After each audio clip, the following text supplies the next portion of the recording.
अरे आलीस खेळून इशू? हो पण आज मला खूप भूक लागली आहे. काहीतरी मस्त जेवायला दे ना. काय खरं जेवायला? आज ना मी हे बघ आपले घरचे मूग उकडून ठेवलेत, त्याची मस्त आमटी करते आणि भात करते. चालेल? आमटी आणि भात चालेल. माळव्याचा हुईला या भार,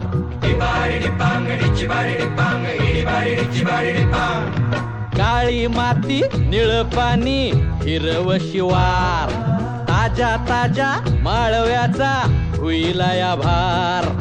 ज्वानीच्या या मळ्यामंदी पिरतीच पाणी, बघायला कवतिक आलं नाही कुणी. मळ्याला या मळेवाली भेटलीच नाही, अगराने माझ्या मळ्यामंदी मुगाची आमटी भाकरी तयार. हा. Welcome.